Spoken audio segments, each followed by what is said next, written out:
Happy Sunday, everybody. Today we are going to do something new. We are going to watch me from 2008 do an unplanned exposure, the good, the bad, and the ugly. So it's an experiment. Let's see how it works out. I found these videos a couple of days ago. I have a hard drive full of them, and I got to figure out how I'm going to share them. So I'm going to try this today. We got plenty of time. There's no rush today. However long this takes, it takes. And the plan will be that I'm going to, the videos here in the corner. So that lower corner, little dark square is the video. I'm going to swap it so you can see it. I will stay on screen and we'll just watch it through together. So I can stop it. I can comment. I can tell you what I was feeling and thinking at the time. I could point out all the crazy mistakes and things that I was making. You guys can ask questions and we'll just hang out and go through this and see how that goes. So I'm going to pull up the chat in a second. It's already 26 people. I know this is going to be really busy today. I'm going to do the very best that I can to answer questions as best as I can, but I might not be able to get to all of them. All right. So what can I tell you about this video? I'm going to set the stage for this. Hey, everybody. I got to wear my headphones so that I know I can hear the video. I can tell you, let's see, the audio and the video quality are not great. It was 2008. I had a really crappy digital camera. It's what I had at the time. Some of this is shot in the dark at night, so you won't be able to see me in some of it, but I will let you know what's going on. What else? I look very different. I was much heavier than I am now. At my heaviest, if you guys know my antidepressant story, I was 100 pounds heavier than I am today. So you'll see my face is much heavier. I was much heavier. I still had a bunch of antidepressant weight on me. So you'll see that also. I had no beard, no mustache, and I was 13 years younger than this. So there you go. So I'll set the stage. What this is in my legacy business is technology, and I own and operate data centers, which means that I had hundreds of servers co-located in my internet data centers. People would pay us to keep their servers in our facilities with the fiber optics and the generators and all that stuff. So every once in a while, those servers break and they crash, and it would require us to hit a button and reboot and that sort of stuff. So this was at the worst of things. I was really having a hard time leaving the house on my own. The data center was only about 3.5 miles away from here. A server did crash, 2 servers, and a very large customer that we cared a lot about. Somebody had to go and hit the button to reboot them. And I decided that somebody would be me, which is not a thing I was expecting to do. It's not a thing that I wanted to do. I was terrified to do this. You're going to see it in my face and hear it in my voice. But I was inspired by watching YouTube videos of people like Billy Cross from Anxiety United and my friend Chris Gamble from Ohio. He's not really involved anymore with this stuff. And Sarah Watson and my friend Emma and Seth. And there was a bunch of people exchanging videos on YouTube at the time. And I had watched Ben is in our Facebook group. I watched videos from Chris and Ben that day. They inspired me. And I said, okay, I'm going to go do this. So that is the stage. It is dark. And I start by getting in the car and explaining what's going on. So we're going to basically, go through it bit by bit. So the question, do you recommend to film yourself during exposures? Well, I can tell you that in terms of this thing that I do now with you guys, I am super happy that I filmed these. Like, this is tremendously helpful as a teaching tool. I am happy that I filmed them even for my own. I will always tell you, you have to be safe. So I wouldn't tell you to do some of the things that you're going to see me do here. I was holding the camera. That was not okay. And I will tell you that the camera for me many times became a safety behavior. And as I got further down in my recovery, I had to start doing things without filming them. But being able to watch myself do these things, go back and see what it looked like, was very valuable. So if you have a way to safely film yourself, please do not hold your phone or your camera while you're driving. It can be a really useful tool, even if nobody but you ever sees them. It is a really good tool. You can see what you were doing. I was able to see my body language. I was able to see the mistakes I was making, and it helped me be able to adjust those things. All right, so here we go. I'm gonna switch this. I'm gonna play the video. So I'm gonna go down in the bottom corner of the screen, and we'll do it together, and I will kind of fill you guys in on what's going on. So let's bring this up, and I'm gonna start the video. The audio isn't great either, so just bear with me. I'm doing the best I can with the technology that I had at the time. Here we go. Okay, I'm pretty sure you can't see me because my crappy camera doesn't work in the dark or in low light. I'm in the car, and I just watched some of Chris's video. And my pager, my beeper went off, my cell phone, and I have to go over to my office. So it's 7 o'clock at night, it's dark, I have to go there by myself. This is pretty much the worst case for me. The only thing that would be worse would be is if it was like 3 o'clock in the morning. So I'm feeling totally shaky, like almost literally shaky. My legs are shaky. Bessie says she knows what video this is. How exciting. Bessie, did you know me back then? Am I missing something? I'm sorry if I am. But fill me in. All right, let me keep going. So I'm laying it all out here in this video. This is exactly the way it was back then. I was terrified to do this. I did not want to do this. And watch for the comment as I get maybe a minute or two into the drive when I'm already counting like, oh, I'm a quarter of the way done. So watch that. And I'm gonna do that. Okay, I'm back. Yeah, I'm pretty sure you can barely see me. I'm halfway there. I don't even have the sound just turned on. I'm halfway there. Sorry, the sound quality is not so great. I'll try and turn the volume down so you could hear it. And I'm pretty anxious. But you know what? I was more anxious at my house thinking about coming here than I am now. I'm pretty anxious right now, but it was worse at my house before I left. So I'm going to keep telling myself that. I'm already halfway there at this point. So you know what? The way I look at it, I'm halfway there, so I'm already a quarter of the way through this challenge, and I'm just going to think about how good it's going to feel when I do it. When I walk out, actually when I walk out of the building and get back to my car to come home, I know I'm going to feel awesome for having done this. So. Okay, so let me chime in here for a second. You will see, and as I share some of these videos, you'll see things that now in retrospect, I know there was a bit of a, I was making some mistakes, right? So I wouldn't do some of these things now. Namely, some of the ways that I was trying to force myself to think a certain way. This was the very beginning for me. Like, this is the first time that I really actually started doing the things that I knew I had to do. And I knew enough about it to know what I had to do, but I didn't nearly know enough like I do now. 15 years later, 13, 15 years later, I would not do some of this stuff the way I do it now. So pay attention to some of the things that I say, because they're not always good practice. But see how I was like immediately like, oh, I'm halfway to the, I was halfway to the office, which means I was a quarter of the way done with the exposure. And I was already like, like, oh, I got to get this over with. I got to get this over with. Just tell myself it'll be over fast. I wouldn't do that now. All right, let's keep going. I know the audio isn't great. I'm really sorry. I'm doing the best I can here. All right, I'll be back. Okay. Well, I made it here. I'm at my office. Gonna go in now and. Okay, mistake there was I made it here. Like I made it here. Like somehow I wouldn't make it. That's not true. I wouldn't say I made it here. I said I would just say, okay, I'm here. Do what I need to do. So, come with me.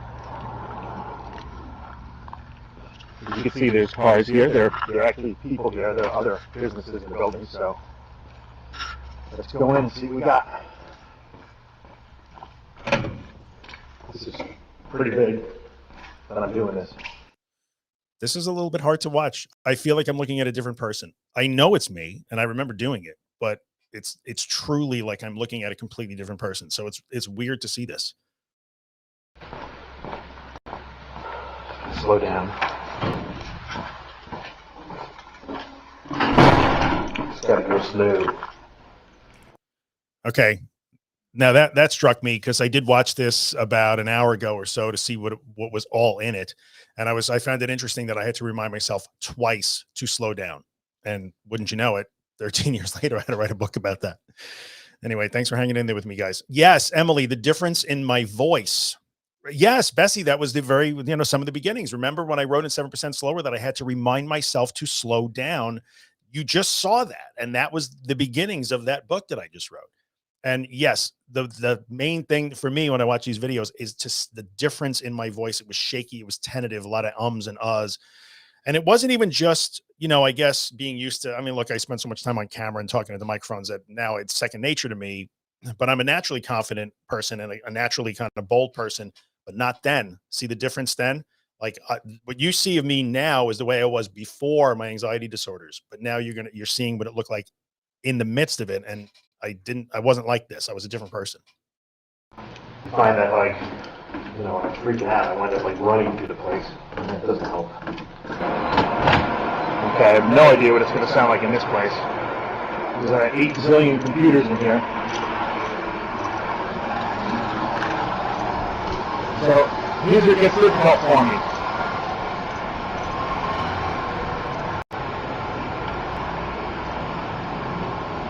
Found the machine that I got to do.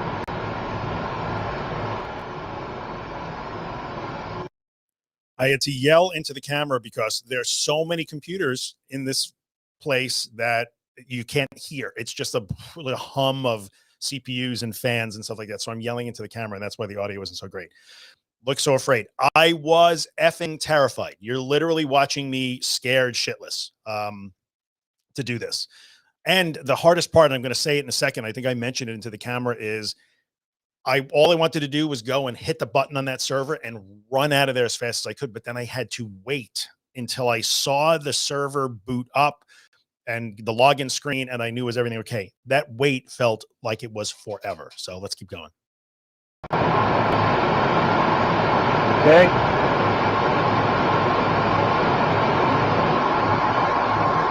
And turning it on.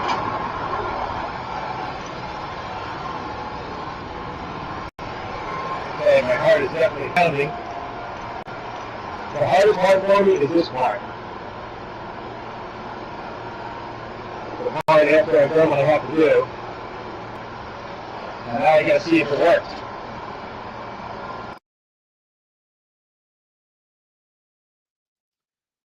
Ronnie, it was a Windows server, which I still to this day hate. It was a Windows server. So I had to wait. You know what that is, dude. I had to wait for the Windows login screen, which could be interminable. So here I will go through a little bit. There's no audio here. So this is what I would do in some of those videos, the videos we were sharing back then. When I had to cut things, we would do this and run little captions. So let's go through that because there's no audio here. And I basically said, the panic makes me want to run out of there. I can't until I know that the server is back online. I had to wait a minute or so before I knew I could leave. In reality, that was much more than a minute. That server probably took 4 or 5 minutes. And what's going on in my head at that point is when a Windows server crashes, and Ronnie seems to know here, anybody who's a little bit technical, it's a crapshoot. You don't know why it crashed. It could be a disk failure. It could be the operating system is hosed. Their databases could have been damaged, in which case I am stuck there for hours to maybe fix that. Hours. So I was in this to do, okay, Paula knows, there you go, stressful enough without panic disorder. So I was just trying to get there, hit the button and run the hell home. But if that login window does not come up and I don't get a confirmation from my customer that they can see the server and everything is okay, I am literally stuck there. So it would be akin to an agoraphobic, like going to the train station and not being sure if they're going to be shoved onto a train that takes them 100 miles away from home where it would take hours to get home. That's where I was at that moment. That was terrifying. So let's see here. Being able to stay there until the panic goes away is the real goal, I wrote, but that is a bridge to cross on another night. So you'll see some of the understanding of the process and the mechanics and knowing what I had to do, but I was not there at this point. So I knew that I had to learn to stay in that, but this was one of the very first things that I had done intentionally. So here we go. So we'll let that crawl finish, and then it comes back to me speaking again. I think I'm in the car when we get back. Let's see. Okay. I did it. All right, let me answer Ronnie's question. Did I find myself thinking about alternatives like getting a colleague to deal with it? Yes. Here's the story. These headphones are pissing me off. So the story is, I own the business, right? It's my business. This is my facility. I'm the boss. I'm in charge. But I was relying really, really, really heavily on everybody else. And one of the things that made me do this, aside from watching my friend Chris's videos, my friend Ben's videos, that sort of inspired me and empowered me that day, which, by the way, listen to the words: inspiration, encouragement, empowering. Where do you hear that now? Like, what do we say the Facebook group is all about? Why does the Facebook group look the way it looks? Because those guys, those people back then inspired me and encouraged me and rooted for me. They didn't just say it's okay, it's terrible, no one understands. And that's why the Facebook group and everything I say sounds like it sounds today. Yes, my eyes were darting all over the place. I was full of little ticks and safety behaviors. It's true. And yes, Ronnie, so to finish the thought, I wanted nothing more than to have one of my people go there and do this. But I was not only inspired by the videos that I had watched earlier that day, but I just felt so bad about doing that. That was my business. Like, the buck stops with me. How can I keep shrugging that responsibility? I cannot ask people to do things that I won't do myself. So that's what made me do this. It was rough, man. Jeff says the squinting to look at the monitor. 100%, man. 100%. That's exactly what I was doing. So let's see what I say here. Heart is pounding. Okay. I did it. My heart is pounding. Definitely. See the breathing? You hear my breathing like that? I was absolutely guilty of the, like, I would do that a lot, and I would kind of shake like that too a little bit. I would shake my hands and I would rock my legs, and that breathing, that like I was doing that all the time, and you can hear it here. My heart was pounding. I was dizzy. My legs were, I remember this like it happened yesterday. Watching this brings me right back there. I was on the lower level of the building. So the data center was below ground, right? Because it actually stays cooler underground. And now I had to get up. So my choice was I either had to wait for the elevator or to go one floor, or I had to walk up the stairs, and my legs were shaking, were absolutely shaking. So I don't remember what I did. I think I walked up the stairs. Panic attack central. But I did it. And I'm walking out of the building and getting back in the car. That's huge. Very huge. Very huge. Okay. I want you to notice, yes, I was underground. The data center was below grade. So that was a 2-story building. The office was on the 2nd floor. The data center in this particular building was below ground. So I have to go down 1 floor to get to it. But notice, I did it. I did not say I made it here. I just kept acknowledging that I did it, and I was still terrified, and I was shaky for a good hour after that. And you'll see on the drive home, I acknowledge this, but it is so important that you see where my focus was. This I did correctly. I did it. I was allowing myself to feel that sense of accomplishment and recognize it. This ain't pretty. What you're seeing here is in no way pretty. As you can see, it looks like a dumpster fire, really, as compared to what like a normal person would do, or any of my employees would have not even thought about it. They wouldn't have cared. For me, it was really difficult, and it looks really ugly, but I did not focus on how ugly it looked or how I felt. I was really kind of pumped up by the fact that I did it. Ronnie, the data center is about that. I don't have that building anymore, but that building was like 3.5 miles away from me. So literally a 6-minute ride at night with no traffic, not that local, not far at all, but it might as well have been Mars in those days. So let's keep going. Get back in the car and go home. Okay, I'm about halfway home. That was huge. I want to answer something here. To have cognitive abilities, to access cognitive abilities, just can't.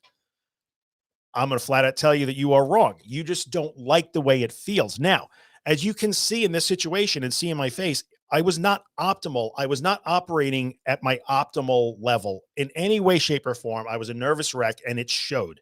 So things like remembering passwords and things like, I was really hard. I couldn't do that sort of stuff. I would have to slow everything way down because I couldn't remember commands and stuff to type. It was really difficult, right? But I could still do it, and so can you. We cannot throw up our hands and say, well, I feel really scared, so therefore I just am non-functional. You are functional, maybe at a decreased level, but you just don't like the way it feels. That doesn't mean non-functional. Did my staff know that I experienced this? I did a really good job of not talking about it, which was probably a mistake in retrospect. Now they do. But yeah, I tried to hide it, but I thought I was hiding it, but clearly I was not able to hide it because that's not normal. That was not normal. Did I feel short of breath or dizzy? Yes, I was short of breath. You could hear that. And when you see my eyes darting around in this video, that is the disorientation. That is the dizzy. I felt disoriented, jelly legs. My heart was pounding. I was sweating. And it was hard to breathe. So yes, I felt all of those things. How long had I been housebound up to that point? It was quite a while. It was quite a while at that point. I was months into it for sure, where it was very highly restricted. It wasn't not leave my house, but there were a lot of conditions around it. So let's keep going. That was you. I can't begin to say how big that was. That is not something I expected to do today. I mean, my heart is still racing and I'm shaky and my breathing is not right. But I did it. I got in the car and I drove there and I took care of something, and and now I'm headed home, and man, that is so huge. I can't even tell you how big this is. I'll take another question here. Did you see the smile? Bethany says, I look happy. In that moment, I was shaky and still not feeling very good at all, but I felt amazing at the same time. You could see it in my face. It's still kind of shaky, but at one point I think I did smile. I realized, like, holy mackerel, I actually did that. And yes, I felt like a superhero that had one foot in the grave. It's a weird dichotomy of feelings at that point. You feel amazing because of the accomplishment, but then you don't feel good because you don't feel good. But yes, I was happy that I did that. I was super happy. Let's see here. Was I taking antidepressant at this point? No, there was no like chemical protection here, which is me in the face of the anxiety and the panic. So no, I was not. I was 2 years out at that point. I was finding it hard to imagine. Tell me about it, man. Like watching this, I feel like I'm watching it, looking at a different person. It's really amazing, right? I use distraction as a compulsion for my OCD with taking a video. Okay, that's a good question. I'll answer these. I hope you guys are all right with the fact that I'm stopping to answering questions. We're only have about another minute or two left in this video. It's not that long. So would it be a distraction? I will tell you that I recognized, and all of us in our little YouTube group that we had back then that were sharing videos with each other, we all realized at some point, like, I have to start doing some things, leaving the camera home. So yes, it became a crutch for me. I would talk to the camera, even though I knew nobody was watching, but I had to really stop doing that. So I had to start doing things without taking my little orange Fuji digital camera. It's a terrible camera, by the way, as you can see, but I would take it with me everywhere, and I had to stop doing that because I quickly discovered that it was a soothing behavior. It was distraction. If I narrate this, then, then I feel better. And this is one of the things, by the way, if you missed the beginning, this will stay in my YouTube and in the Facebook group and everything. You can go back and rewatch it. But one of the things that I discovered was, first of all, that was a distraction, and the talking about it made me feel better. And that is why in the Facebook group, we do not let people go live, because we've had sometimes people they're doing their exposures. They want to go live during the exposure. And we don't let that happen, because trust me, if there was live back in these days, we all would have just been hitting the live button again and again and again. And that wouldn't have been helpful to us. So that's one of the reasons why we don't do live exposures, because you need to be able to do these on your own. All right. What do you think would have happened? You know what? Let's finish the video. Then I'm going to and then I'll just come back on the screen and we'll answer the rest of the questions. It's a good question, Paul. I'll answer it. Let's finish. And, obviously it feels really good. It's going to feel better once I'm actually home and, and calm myself down. I would not have done this if it wasn't for the videos I'd be watching. And Chris and Billy and Sarah C. and I forget, Emma, I think that's your name. Very cool. So I want to let you guys know that even from far away, you're doing some good for somebody. And you know what? When you're doing good for somebody, then you're doing good for yourself. So thanks. Okay. I'll see you later. All right, let's see. Is there an end roll? No, that's the end of the video. All right, guys. So it wasn't very long. It was like 10 minutes, right? That in a way, like, that's emotional for me, especially the end there. Like, I meant what I said. I was talking to my friends and we were all trying to help each other out. And they did that. Like, they put me up on their shoulders and let me do that. And people ask me all the time, why do you do this thing? That you just saw it, that I owe that forward. If nothing else, I owe that forward. And that's why I started doing this. So let's take some questions here. We'll put them up on the screen. Paula says, what do you think would have happened if the reboot didn't work and you were in for an all-nighter? That's a really good question. I know that the proper answer is, well, I would have focused on the task and slowed down and done all that stuff. And I would have discovered that I can handle it. That at that stage would have been what I would have called a flooding experience, right? Not planned, with no exit at night where there's no one else in the building. Because what happened is it was late enough so that the other people in the building, there were offices. Actually, there was a therapist on the second floor, which is funny, right? There was actually a therapist there. They would have all left. So I would have been alone in that building, which I had been many, many times. I spent many a 3 a.m. in that building all by myself in that basement doing stuff. as did everybody that worked for me. That was just part of our job sometimes. But in all honesty, Paul, the answer is I probably would have called for help. At that stage of the game, I will admit to you guys that I don't think I was ready and able. That's why I would never. So that's an honest answer. I probably would have called one of my guys to help me out. And I would have stayed. I would not have left. I wouldn't have said, I'm going home, you go do this. I would have stayed, but I would have called for help. I will admit that. That's true. I was capable of solving the problem if I had to stay there for 4 hours and solve it. But I would have called for help. Now, this is why when people say, I'm tired of this, I just want to rip the Band-Aid off and I'm just going to do it. I'm just going to run this, so I'm going to do it. And you know what? Do you know anybody more aggressive than me about this stuff? And I couldn't do that. I knew enough to know that I was not ready for that. That would have been a negative experience. So negative to the point where I now don't want to do that again.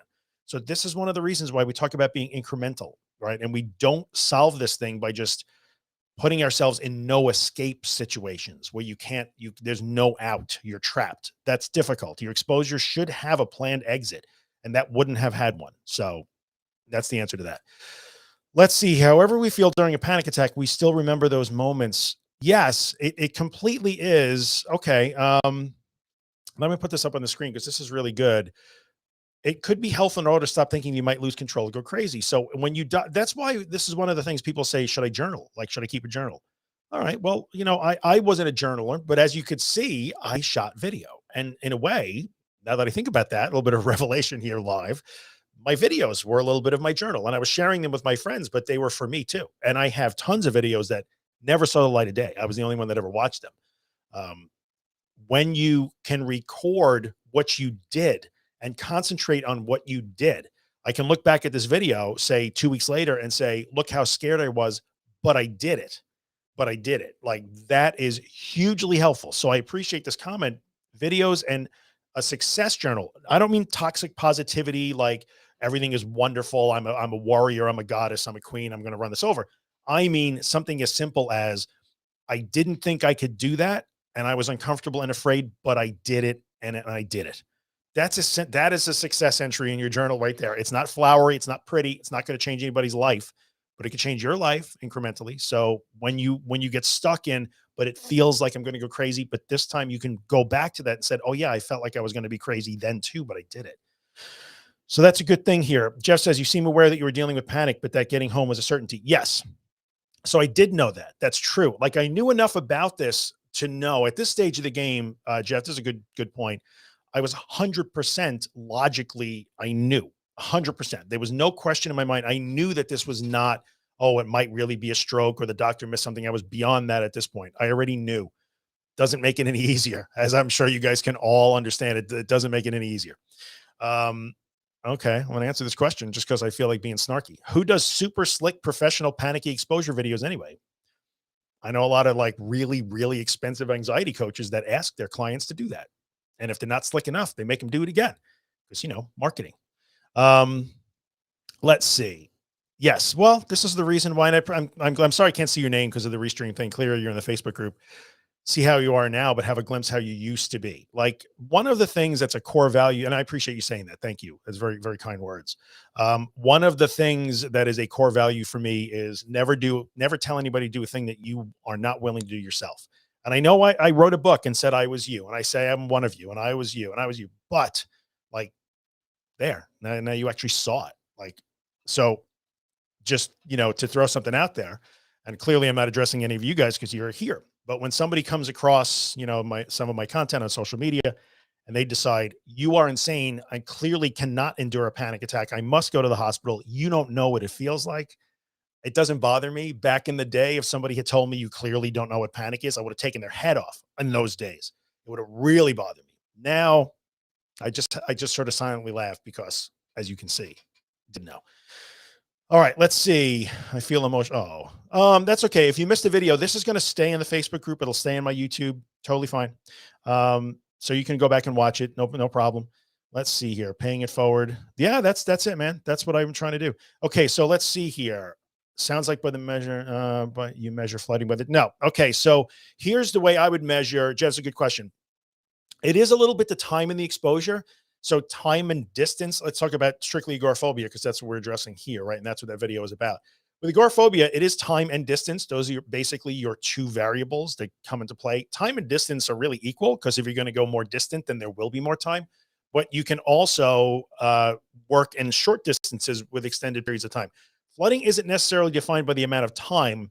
It's generally the hallmark of flooding generally is, and I probably have to look at what the actual clinical definition is. See me in 2 years when I'm done with my degree.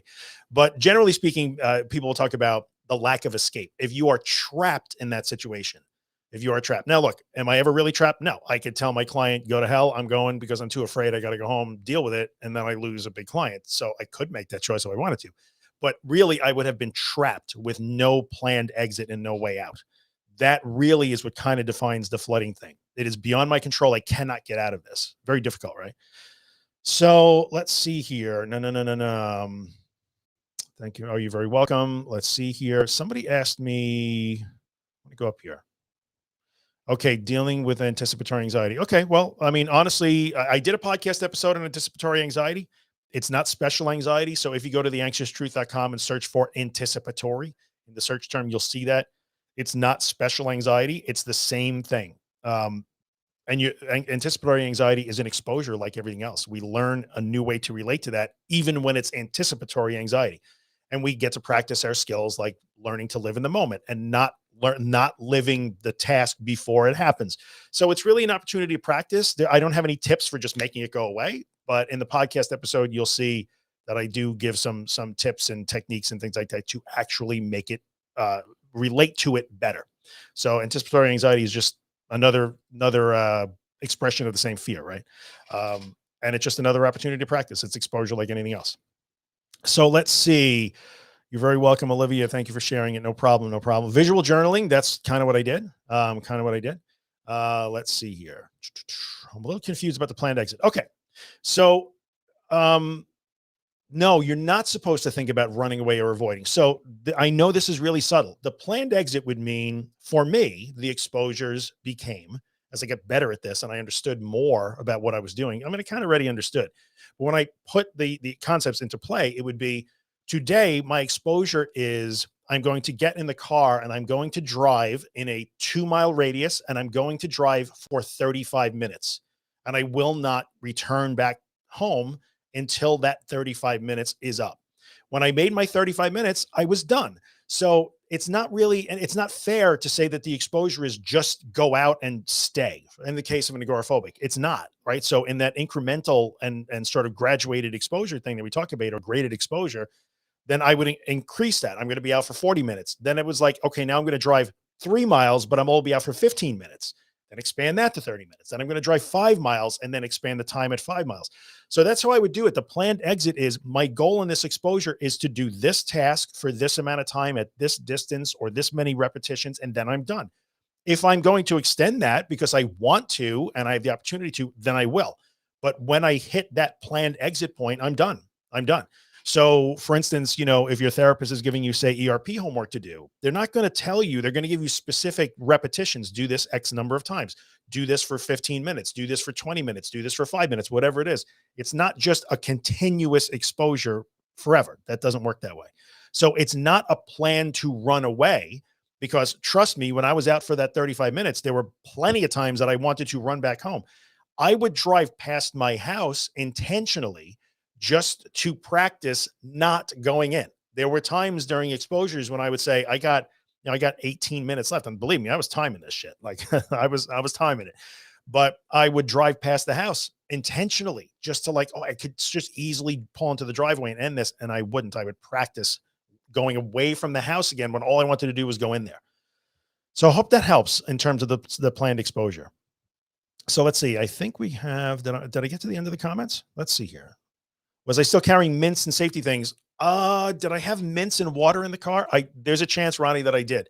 There's a very good chance. I don't remember this specifically, but I always had a Poland Spring water, and I always had I had Altoids. I don't know if you guys remember Altoids. They were like super strong. They still make them, but they're terrible. But I would always have Altoids and water. So there's a good chance that I had Altoids with me. And another thing that I probably had with me is I probably had my Xanax in the car that I never, ever took. That's not a badge of honor. I'm not claiming a victory there, but I would carry it. I carried it for a long time. even though I never took it till it baked in the car. It froze in the car. Like clearly I had to throw it away, but I took it for a long time. So let's see here. Okay. So Kara just did a plane trip, and Kara, by the way, you are killing it. We're very proud of you. The necessary airplane I took. Pretty sure I wasn't ready. And when I was on the plane, I was thinking, I will never do this again. Was it flooding? Well, no, it wasn't, because you know that that will end. You know that, like, will I get on the plane, and was it an extra challenge? It sure would. But you know that that plane is going to land. Like, I'm taking a flight. That flight takes 3 hours or however long your flight was. I don't know. And at the end, the plane will land, and I'll be able to get off the plane. So it does have a planned exit to a certain extent, and you were able to prepare for it. Flooding is more a thing that, and look, sometimes life makes us. We don't have a choice. That's true. We can't always avoid it, but it depends on how. So much of flooding could be looked at retroactively too. Like, how did it turn out? How did it turn out for you? It turned out really well. Like, and I saw the way you talked about it afterwards. Like, it was really uncomfortable. It was terrible. I hated it, but I did it. Look, I'm doing it. Look, I'm doing it. Admittedly, that long exposure on a plane makes it so that, well, that was not a fun experience. So you're probably anticipating the return flight now is going to be really difficult, but you did it. So that it could be a bit of a great area. Don't worry about it, Kara. Don't get stuck in like, oh, it's flooding, it's flooding, it's flooding. Not necessarily. All right. Did you ever have scenarios in? Sure, all the time. Did you ever have a scenario playing in your head that caused your anxiety spike? Yeah, definitely, absolutely. I had panic disorder and agoraphobia. I did have a fair amount of, I don't know, I probably 50-50 whether I would have been diagnosed with OCD in any given session. Maybe, maybe not, don't know. But I was gripped with intrusive and repetitive thoughts that drove a bunch of mental compulsions. So I had all of that stuff. Would I have thoughts that would spike my anxiety? Yes. How about this one? Well, it's 8 o'clock at night. I sure hope nothing crashes at the data center. Like, so the video we just watched, yes, that thought that something could go wrong and I might have to leave the house would absolutely bring my anxiety level way up. On the scale of 1 to 10, 10 being full blown panic, I'd easily go up to a 7 and 8 just thinking about that in those days. So yeah, hell yeah. Always, I did. Everybody does. That's not an unusual thing. So let's see here. Am I an oddball? I can drive across the state at night. All right, let's see here. These are good questions, right? Am I an oddball? I can drive across the street at night or evening when it's dark out during the day, but I usually stick within 15, 20 minutes tops. I can drive in the evening during the day. Okay. No. Okay. I'll put it on the screen. So, are you an oddball? No, you're not an oddball in any way. This is actually a really, really common thing, because remember, the exposure of driving isn't to driving. Like, the exposure is never to the task.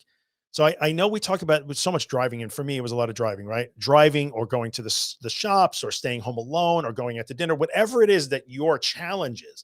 It's not that. You're not learning to drive. You are learning to confront that anxiety and the panic and the feelings and the sensations, right? So it's super common to be exactly that way, dude. Like, because in the end, you're not afraid to drive. You're afraid of how you might feel. And so if you're in traffic and you get stuck at red lights and you get stuck in traffic and you can't escape really quickly and those feelings come up, you can't get away from it. So very, very, very common. You'll stick within 15, 20 minutes, because if you get trapped in traffic and you panic, what happens? If I'm trapped in panic and my anxiety begins to rise, if I'm trapped in traffic and my anxiety begins to rise, what would I do? What would I do? I can't pull over. I can't get away. I can't do whatever. So my guess would be that your drive across the state at night thing is not hard, because if something happens, you could pull over, you can call somebody. There's an escape for you. That's very, very, very common. So don't feel bad about that. It means you got to work on it. That's a clue that you need to work on that. You need to spend more time locally in the day driving in traffic and learning that when you have to sit in traffic, those uncomfortable things will come up, but you can handle those. You can move through those. All right. Let's see. Okay. These are good questions. I'll hang out for a little while, 40 minutes or so. We'll keep going. You talk about not being able to talk to our lizard brain, but when I'm out driving and I see an ambulance, I feel calm. How is that possible? Okay. Well, that's not a mystery either. When you're out driving and you see an ambulance, you feel calm because the ambulance is help, right? That's help. So if something goes wrong while you're driving, if the dreaded panic hits, if you have a panic attack or a high anxiety spike or all the symptoms and you're terrified of them and you think you need to be rescued, there's qualified rescuers right there in that vehicle. So I'm not surprised at all at that. Why wouldn't you think that? And that's not a problem. You're not making any mistake. That's automatic, dude. That's automatic. That's not a mistake. You see that as safety and it makes you feel better. All right. That's okay. That's not a crime. That's just you being human. That's what brains do. So that's okay. It's not, you're not doing anything wrong. Okay. I did a video. Now this one is not like a archive video. It's a very early podcast episode about body language. So if you go to my website, theanxioustruth.com, and search for body language, you'll see that I did a video where I was driving. Now as well into sort of the recovery zone at that point. So it doesn't look like this one, and I'm thinner, and you'll see the whole thing. But I talked about that, your body language. I was the king of pulling on my ear, scratching my nose, rubbing my eyes, touching my face, poking at my chest. I had a list longer than I am tall of these little fidgety habits that I would do as soon as I would start to get anxious. I would tap my foot, I would shake my leg, I would shake my hands, I would do this. Oh my God, my hands are all over my face. Like if there was a COVID pandemic back in those days, I would have been dead easily because all I did was touch my face continually. So, I did it all the time. It was hard, man. It was hard to break that. It was hard to break it. So let's see here. Well, the flooding discussion is always a tough discussion. Something switches on. I look like the person that shows up in the ER, lots of tears, snot, and doom. Well, Paul, I appreciate you being, a little bit humorous about that, but that doesn't make it flooding, right? It doesn't make it flooding. Just to be clear on that, it means that you feel unable to tolerate or handle what's going on at that moment. And then you express that emotion where you begin to cry, and maybe you get emotional about that.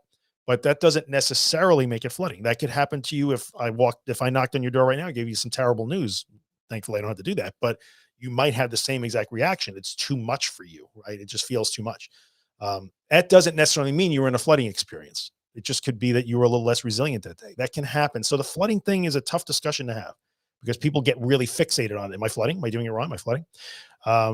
You're all good. Let's see here. Sue says, Sue, are you in the area? My fellow PJ. So that tells me that you recognize where I am. How do you not get, know where I drove? That was on Route 347 going into Mount Sinai, if you know the area. Let's see. I'll take a few more of these. How do you get past not worrying about driver booster vax after not good experiences? Okay. Okay. Well, I can answer that question. You're not going to like my answer. That's vaccine anxiety is not special anxiety. It's not like, and you know what? You're going to have to get your shot scared. I know everybody wants to ask about the vaccine and like, what do you do about that? You don't do anything about that. You go and get the vaccine while you're scared to get the vaccine. There's nothing I could say. How do you get around having to drive to your data center at night and reboot a server? You do it scared. You watched me do it scared, right? So that's kind of the way that works. The same thing with the vaccine. Recognize that your mind is telling you that you are absolutely going to have some sort of horrible problem, which is a distortion and a magnification. It is not indicative of reality necessarily, but even if you do feel badly, then you'll feel badly for a few days. That's okay. You cannot take that and say, well, now I must act as if it is a certainty and I have to protect myself against certain doom. You're just going to have to do it scared. I wish you didn't, but that's just the way it's going to be. Let's see here. Let's keep going. Try and get to the end here. Can we just summarize what you did right and wrong? Sure, I can summarize that. This one didn't have a whole lot of wrong. There was some of my thinking wasn't right. And when I was verbalizing in retrospect, I could say I started out just looking at like, how fast can I do this and get back? So in the beginning, when I said, look, I'm halfway there, that means I'm a quarter of the way done. I was already anticipating like, how fast can I get out of this? So that wasn't so great. I kind of fell into that. There's some other videos that I found, and I haven't watched a lot of them, but where I was literally telling myself that I shouldn't expect to panic. Like I know I'm not going to panic. And that was a huge mistake. So maybe I'll show some of those at some point. But I think the idea that I should somehow be shooting for doing it as quickly as possible and getting back home, that was a mistake. What did I do right? I slowed down when I recognized that I had to slow down. I just allowed everything that needed to happen. And I acknowledged the achievement. Those are the things that I did right more than anything else. They were very important. So let's see here. Oh goodness. Slimmer is not even I mean, at that point, I would say that I was down maybe 50 pounds. I don't know, for you guys, kilos. What is that? 80 kilos, something like that. So yes, oh no, it's the other way, 20 kilos. I forget, I'm always backwards. But yeah, I was down about 50 pounds from my heaviest, but I still had a lot of weight to lose. So yes, I'm certainly built much differently than I am now than I was then, for sure. Uh, did the anxiety have to do with my weight? The anxiety did have to do with my weight. I don't want to get into it too much. I talked about that in my medication episodes. It was the medication I was on, for sure. Uh, not only does it seem to put weight on people unexplainably, I won't say it was unexplainable. It dampened my judgment to the point where I ate terribly and far, far, far too much, even though I knew I shouldn't. I did it anyway. So there's that. Let's see. I pinch my cheeks, says Kara. The pinching thing, I would pinch my cheeks. I would pinch like my forearm just to make it hurt. So because that I can feel. You have to kind of stop doing that. So I get that. I really do. I know I lived there my whole life. So Sue understands where I was driving. I drove past the Seaport Diner onto the Route 347. There's like local talk. Johnny, we talked about flooding earlier. You have to go back and rewatch or look it up. So let's see here. How do you get out of the intrusive thoughts that keep playing? You allow them to be there and you just let them come true without resistance. And then they don't.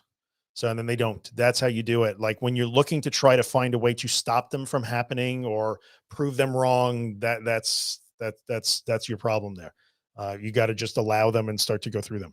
Will I be streaming more of my exposure vids? I will. I don't know how I'm going to do them or how it's going to work, but we'll see.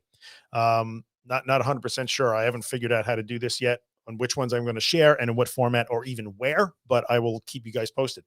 Look, we're at the end of the comments. We did it. 45 minutes. Guys, like, I appreciate you all coming for this little experiment. I didn't know how it was going to turn out. I think it turned out okay. I hope you didn't mind that it was, kind of nasty, that the quality wasn't so great, but I hope you got something out of it. I hope you learned something from it. And if nothing else, this crazy dude with a microphone that keeps telling you that you can do scary things did scary things. I did scary things every freaking day for a very long time to get better. So, and I'm not special. So I believe that in my heart. I am no more special, smarter, whatever, stronger, braver than any of you. It's not. So there you go. All right, folks, I will see you again. While we're doing Recovery Monday tomorrow, I'm going to post on that shortly. Tomorrow's Recovery Monday live stream at 2:00 Eastern, as usual, will be, what are we talking about tomorrow? Attacking symptoms does not work. Tomorrow, we're going to talk about why we don't attack symptoms as part of recovery. So I'll post about that shortly. I'll see you tomorrow for that. And that's it. See you guys next time. Thanks for coming by. Appreciate it.